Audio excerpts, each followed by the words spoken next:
What's going on YouTube? It's Wayne with Wayne's Fish World, formerly known as Salty Wayne, coming at you with part 2 of my 20-gallon long reef tank build.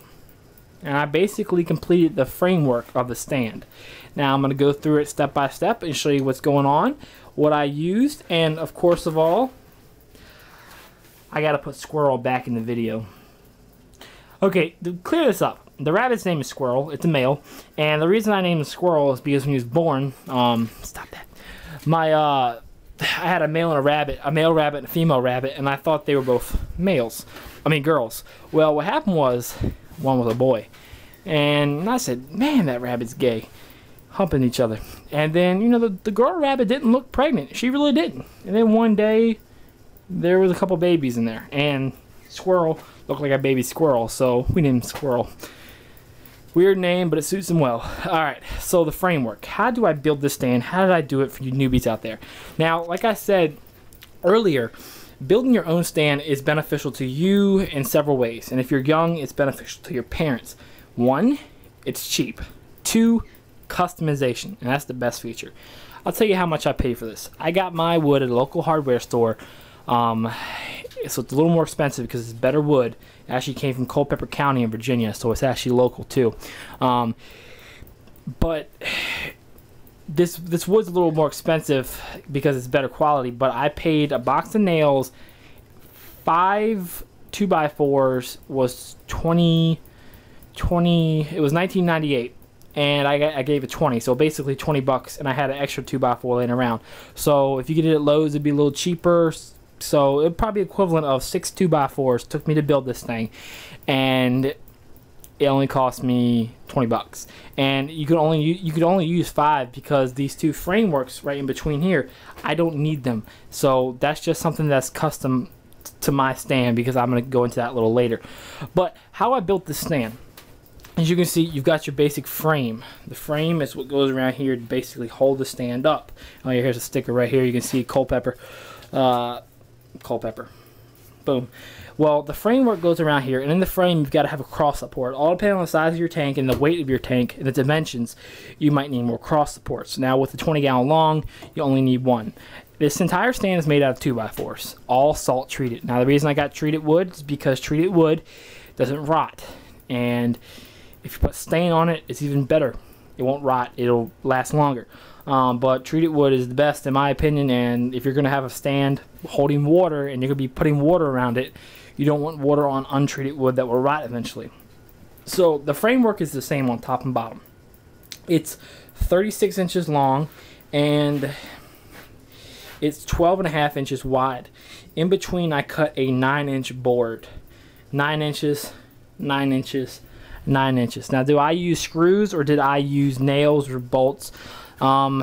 You don't need to use screws. They are better. They get better grip, and they are better in the end. They are, but nails are perfectly fine. Now I like to use the nails that twist. I forgot their names, but they twist, so it's kind of like a screw, so you get more grip and traction. So it holds up a little better, and it's cheap. So I mean, don't be cheap in this hobby. That's bad. I'm not trying to tell you to be cheap, but nails can work unless you have a huge tank. I would definitely get longer nails or longer screws, etc., etc. You got to find out the weight, etc. But once you get your framework down, you've got to move into the legs. Now my legs, I have 4 legs, or well, actually more than 4, but the main 4 is 1, 2, 3, 4. They're 36 inches tall, so basically it's a cube stand.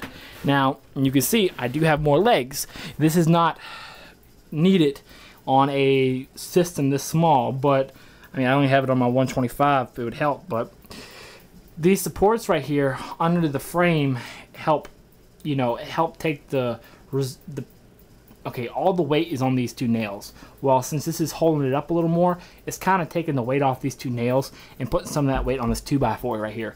And you can see this is where my customization is.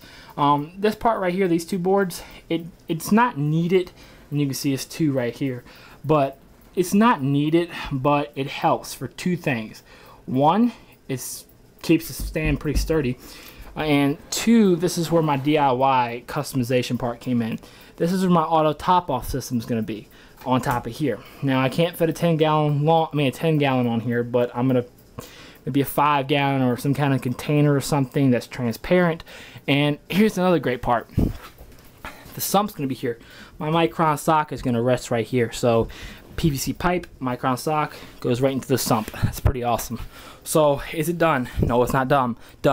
I'm going to put framework around it. There's going to be a door on it. There's going to be a canopy on it. And it's going to be black. There's going to be some trim work on it and stuff. So it's far from done. Now, to give you an idea what it's going to look like in the end, let me put a tank on it. Now, if the camera falls, I apologize.